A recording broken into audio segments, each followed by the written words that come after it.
Hey folks, Matt from artoftheimage.com.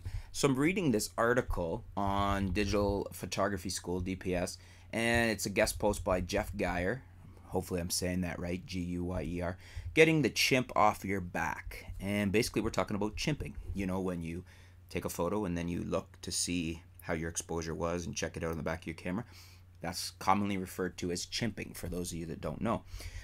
So he's talking about some different online conversations he's had and the argument for and against chimping, which is kind of funny to me because I think that's one of the huge advantages of digital cameras is the ability to chimp. Why wouldn't you? You don't want to be obsessive with it, but a periodic check to make sure everything's good to me is a smart thing to do, especially if you're shooting professionally. So he basically is saying that too, that he doesn't have anything against chimping. But then when he says, he said, one photographer went so far as to tell me recently that LCD actually stands for lowers confidence dramatically, which is kind of funny. So what do we do about it, he says. So he says, do what I do. Take a day or weekend and shoot like you're shooting film. He wants you to cover your LCD with gaffer's tape and just pretend like you can't see that LCD and just keep shooting away. And then he furthermore goes on to say to bring it home and don't look at the card on your computer. Go straight to the drugstore or wherever you can get some cheap prints done and go and get some prints. And then the first time you're going to see your images is in print, which arguably be similar to when we shot 35mm film. You know, you don't get to see anything until you get to the store and get your prints back. The difference there obviously was with film. I mean, I think now we've got a lot of latitude on DSLR images. They've come a long way.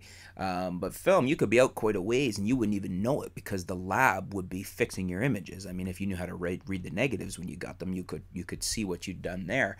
But most of the time, the lab made up for it, and a good lab was worth its weight in gold because they made up for our inadequacies if we were out on exposure or whatnot. So, what do you think? It's an interesting exercise. I must admit I've never done this. I've never taken a bunch of shots with my DSLR and gone straight to print with them and then seen what I had. Maybe I'll try it. Any of you guys tried it? What do you think? Are you interested in trying this? Do you think chimping's a problem? Do you chimp a lot? Do you think you should chimp more? I check every few shots, quick look just to make sure I'm not blowing my highlights or whatnot. I check when my lighting conditions are changing. You know, if you've got a day where the clouds are rolling by and 1 minute it's super bright and you've had to make some corrections or adjustments and the next minute it's not. So then you got to adjust again.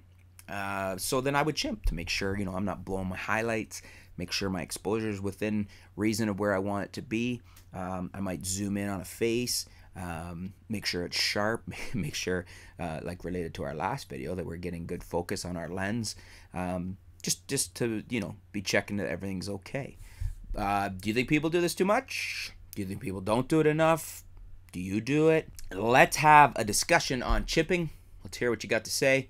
Do you think you might try Jeff's way of taking a day to shoot without even looking at the images before you get them back on print? Let's talk about it. Thanks for tuning in, folks. Stay tuned. We'll be back soon here at artoftheimage.com. Keep you up to date with what's going on in the world of photography, videography, and technology right here, artoftheimage.com. And stay tuned. Thanks.